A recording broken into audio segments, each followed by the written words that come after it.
It's PA week right now while we're recording this, and we're doing a bunch of interviews with doctors about the relationships that they have working with their PAs, and then taking that and using it as an opportunity to have an engagement with the physicians, which we don't always get to engage with them, or to engage with staff who doesn't always get recognized in a way that they're happy and having a good time, and they're seeing that they're valued. And when that gets posted, inevitably, People love it. people love it, and patients are going to say, oh, Ashley was my PA, and That's it. she's fantastic. Yep. And then you'll see that that breeds more conversation, which leads to referrals, and that's how you build. That's exactly the case. Hey there, welcome to the Dr. Marketing Tips Show. I am Jennifer. And I'm Corey. And today we're going to talk about really the top things that you should be doing as a medical practice to really market your practice, not just to new patients, but also to existing patients that you've got out there. Yeah, so outside of the show here, we run a medical marketing agency, and so a lot of times clients or potential clients will come to us and they'll say, I've never really had to market before. What are you guys going to do for me? How can I do this myself? Or do you have any advice? Things like that. So what we wanted to do in this episode was just talk through some of the ways that you actually can start marketing your practice, and you can make a dent in a relatively short amount of time.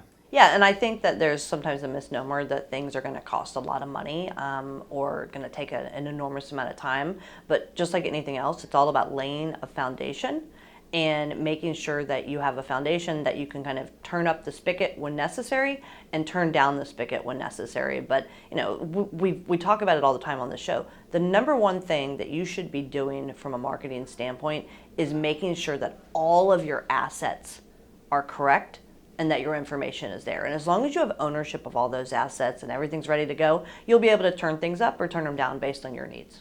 Yeah, absolutely. And there's things that you can do that are really effective short term, and then there's things that require a little bit longer of a runway, but there's residual benefits to those, and they'll kind of deliver on the long term. So with that, let's start with some short-term stuff. I would say number one is to do paid search advertising. So essentially, if you go to Google, which by the way, they have Google Ads, you'll see those at the top of pretty much any search that you do.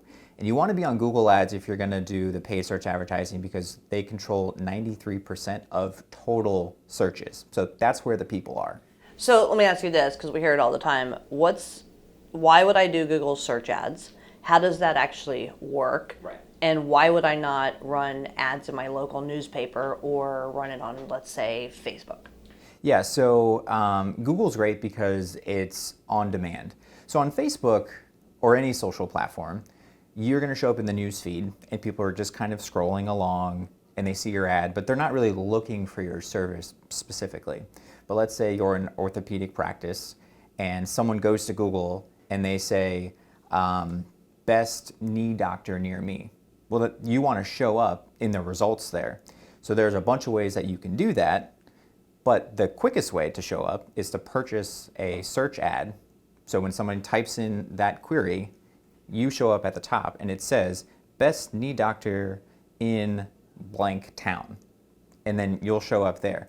And just by putting a little bit of budget here, you can show up literally within hours, and you can compete against your top competitors that are there. Yeah, and whereas if I were going to run an ad in, let's say, my local newspaper, which is, if you've got the money, it's not always a bad thing to run in traditional, especially if you're going to use call tracking. But the thing is, if you run an ad in the paper, let's say it's $1,000. Well, you don't know who that is reaching, how many people are actually seeing it. Whereas if you took that $1,000 and you put it into search, you're really, correct me if I'm wrong, you're only paying when people are actually searching and doing something. And aren't you paying when they actually click through to your website, or are you paying for those impressions as well? Correct, yeah. So you're only paying when someone actually clicks on the ad. So there's kind of an ancillary benefit there because, again, let's go back to that knee example. Let's say somebody says, best knee doctor near me. You show up, let's say you're second on the page behind a health system that's just outbidding you. They're just paying more. But you show up second at the very top of the page where, let's say, your other competitors in your community are much further down the page. even if they don't click on your ad, you get that impression. There's no cost for you to do that unless they click on the ad.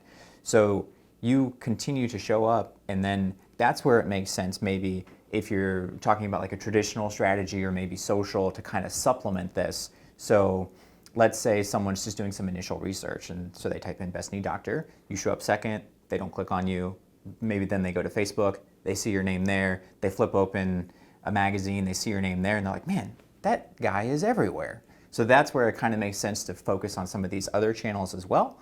But when you do search, you sort of bypass anyone that is looking for something specific. So you show up right when someone needs you, and you're there at the top of the page, and it's basically instant. And from that point, they click on your website. Ideally, they land somewhere that makes sense and describes the benefits, and they agree with whatever you're saying on the site. They decide to make an appointment. Boom, that's a conversion.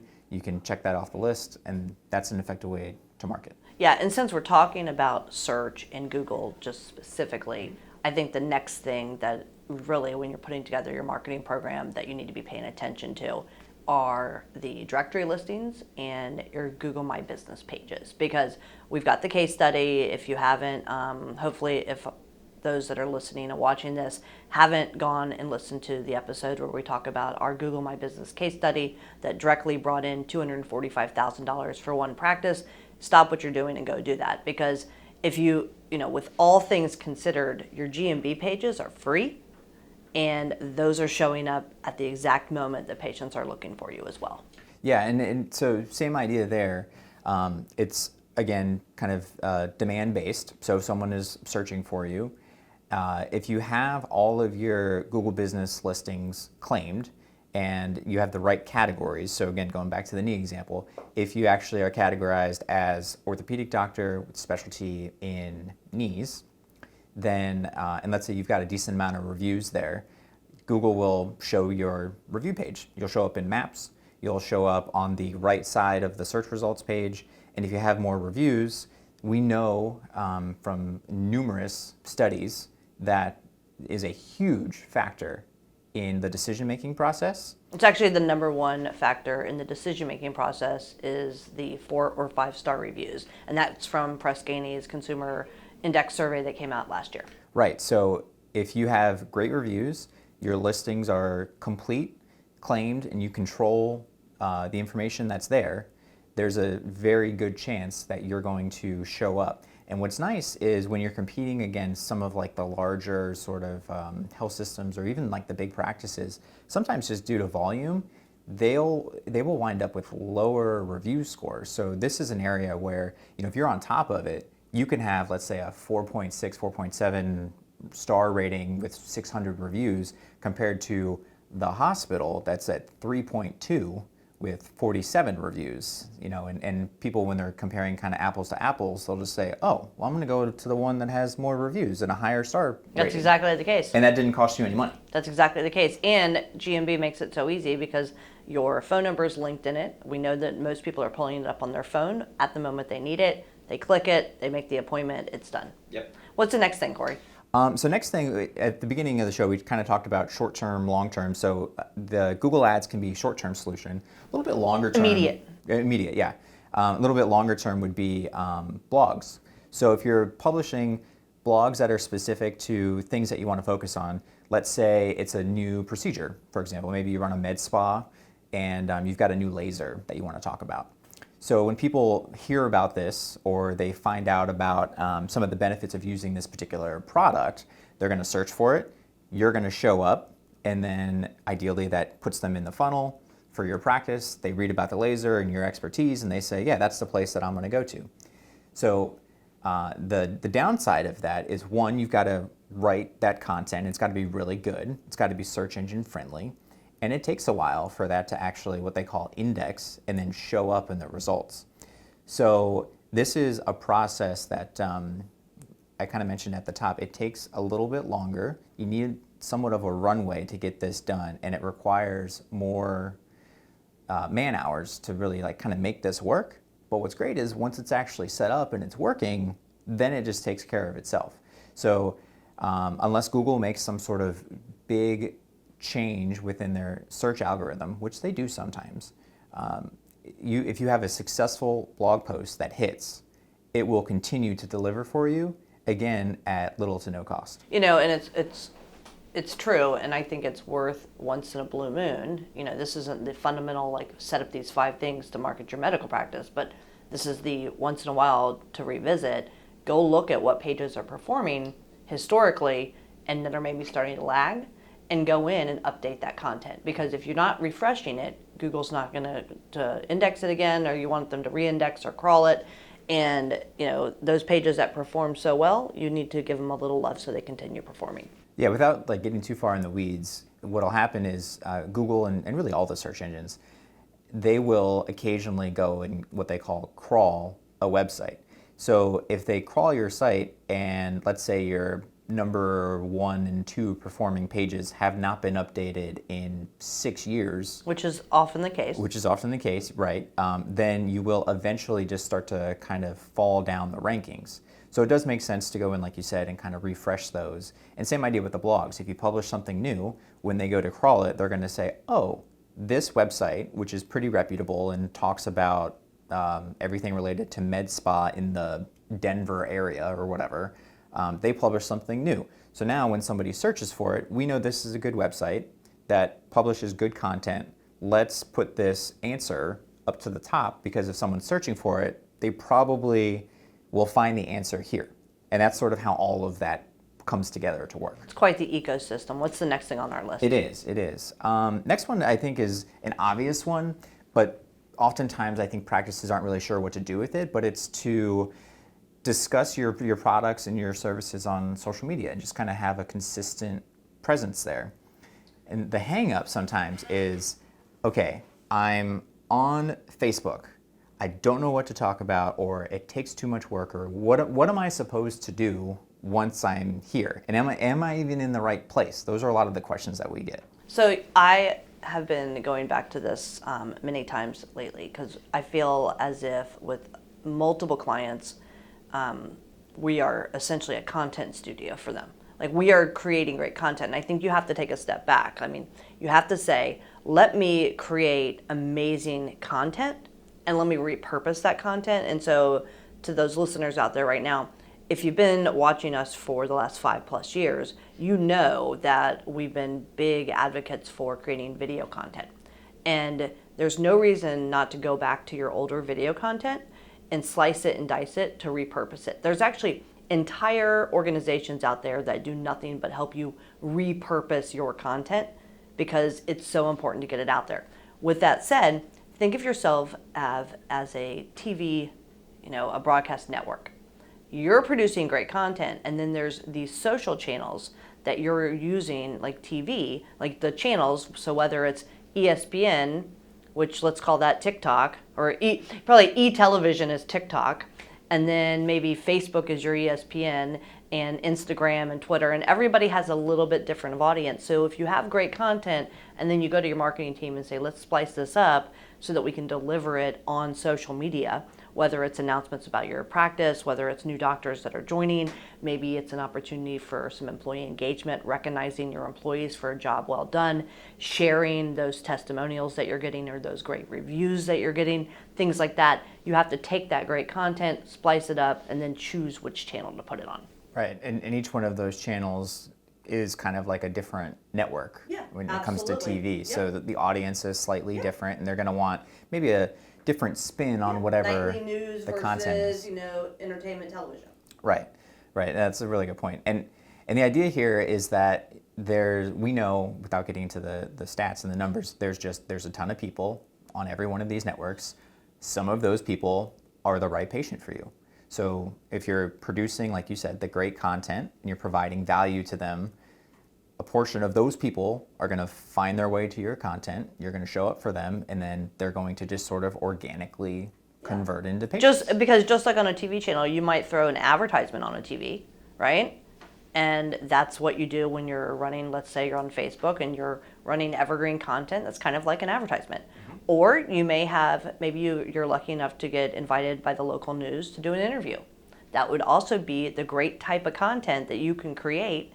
And then maybe it's, informational infomercials and things of that nature, or stories from your patients. One thing that we've been exploring a lot with is like creating local TV stations within some of the practices that we're working with. So we'll send them the microphone and the little thing that goes on the end of the microphone, like that reporters have, and they'll pick someone on staff that's like the roaming reporter, and they'll say, "Welcome to my practice TV today, and today I'm joined by Dr. Baldwin over here, and Dr. Baldwin's a new orthopedic sports medicine specialist that just joined the practice. Dr. Baldwin, welcome," blah, blah, blah. And they do it just like a regular interview style, and they've gotten some great traction because it's thumb-stopping, and it's fun, and it's informative, and it's a great way to use social media really to your advantage. Yeah, and I think the takeaway there is not only do you want to create this really good content, but when you do that, you're also enabling conversation, which is the key to social. So you post that fantastic video with Dr. Baldwin, someone's going to say, "Oh, can he do knees?" Bringing it back to the top example. And then your job is to say, "Absolutely." And he's also practicing at the location that's downtown and uptown and, That's right. Yeah. I mean, we even did it for the opening of an office. We did an office tour, and we do it to recognize. Sometimes we do it as to have a conversation for PAs.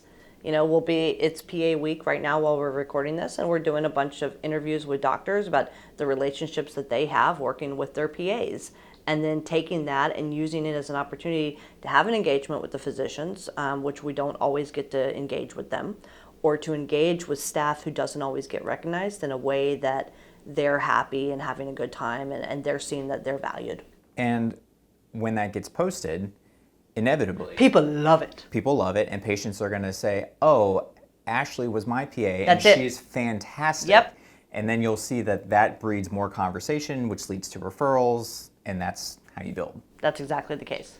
All right, next one is emails. So emails to patients is tricky because you want to do, if you're going to do like an email newsletter, that's what I'm talking about here, to promote, let's say you're going to do a quarterly newsletter and you're going to talk about a new physician joining or a new procedure, new office location, maybe you're just recognizing some staff or a patient story. There's plenty of content that you can put in there. The tricky part is it's not so much just saying, "I'm going to make a newsletter," because you're not going to go into Outlook and then type in patients and then put this on there. So you're going to need a little bit of a software support to make this work. But it is a very valuable tool because you get great data from it. So if you have a patient list, you can set up something. There's tons of email providers out there: MailChimp, ActiveCampaign, Constant Contact. Those are just a few that come off the top of my head. Relatively affordable to put this together. But what's nice is you get a ton of data in terms of open rate, click-through rate, and you can really see how patients are interacting with certain messages and then change what you're talking to them about to really take advantage and get the most value from your list when you do this. Well, and I think also emails often overlooked. Right, it's tried and Because true, we but it's overlooked. overdid it for years, right? And then now we're doing instant messaging, Slacks, and Messenger and things of that nature. But it's a great way to get the message out in front of the audience, whether or not they read it or click or interact. The fact is, they're not thinking about your practice, but you've just given another impression. Right, because I don't know what the numbers are, but I would venture to say probably over 90% of people check their email every single day. So whether they click on your email or not, maybe only 20% are going to click on your email, but they're going to look at their inbox and they're going to see that they got an email from your practice, which, like you said, for a certain percentage of them, that's going to trigger something in their brain to go, "Oh, you know what? I do need to make that appointment." Yep. Whether they open the email or not. That's right. And I think email's a great way to give bite-sized content, kind of like you would for social. Like maybe you have a list, maybe you're a knee doctor and you have an email list, and maybe it's 5 ways that you can protect your knees this winter, or a webinar or something like that. But you don't always have to have them click through to your website. I mean, I think that's great for the data that we get, but the fact is you're in their inbox, give them something useful and valuable, and be, remain top of mind. Yeah, I mean, it's just a way to stay in contact with them. Like you said, at least trigger something where they go, oh, I do need to call them, or let me write that down and then go visit the website later. So you may not actually get the data that says that they clicked on the email, went to the thing, and then completed the action, but they may have seen the email 3 days later on a different device, went to your website, made an appointment. Yeah, and it kind of goes to, I think there's a couple things with emails. You have existing patients and you have potential patients. And so your existing patients, you've got that, you know that they're your patients. That's one message. Your potential patients might be from an asset that you created for your website and you're building an email list. Maybe you purchased a list, things of that nature. It's kind of a different message. But when it goes to marketing to your existing patients, I think top of mind awareness, reminding them that you're here, that's easy enough with email. Another thing that we're doing a lot with right now are TVs, like digital signage, lobby TVs. Super simple. I'm so happy that we found it. We have a device that you plug into the back of the TV. We are able to monitor and update those videos from our content hub in our offices. We've got a guy on a computer, on the computer, types it in, switches out, makes new doctor announcements, closure announcements. Those interviews, so for example, we just did this great local practice TV interview with one of the branch managers for a new office that they opened. And she's doing a walkthrough, and it's an ortho practice. So she's saying, here's where we do the x-rays, here's so-and-so, here's the PA, here's where you check out. I'm Jessie, I'm the new branch manager, I've been here 9 years, and she goes on and on. Well, then we're able to take that video, pop it into the lobby video, and when people are sitting there, they're able to get the walkthrough of the office, they're able to meet the office manager so they feel more inclined to have a conversation with her, and we're able to make those announcements. And so I think that we sometimes forget about marketing to our existing patients. Digital signage, email, those are all in that same category for me. Yeah, it's funny. I was just talking to somebody the other day, and they said something that I'm starting to hear more and more, and it kind of started as a joke, but it's really become a serious thing where people are like, I'm so tired of walking out to the front desk and seeing Home and Garden TV or TLC or whatever. And I've been hearing that a lot randomly. And like you said, now that we have that sort of cloud solution, you plug it in, and then it's your messaging in front of your patients the entire time that they're sitting in your waiting area. So and we're able to even pull in traffic data, weather. The weather. Yeah. We can pull in local high school sports scores on the algorithm. It's great. Yeah, and the practice that I was talking to, it's an ENT practice, and they were saying, or I was thinking as they were sort of complaining to me about the Home and Garden thing, I was like, well, if someone is sitting in the seat there and they came in for an ear infection, they probably have no idea that you also can treat their allergies or their throat issues or their balance issues. So while they're sitting there, this is a perfect time to showcase everything else you can do for them. And as they're sitting there, they just go, how about that? The next thing you know, that patient is scheduling another appointment with you. So it's a win-win, and then you can cut your cable bill too, which is great.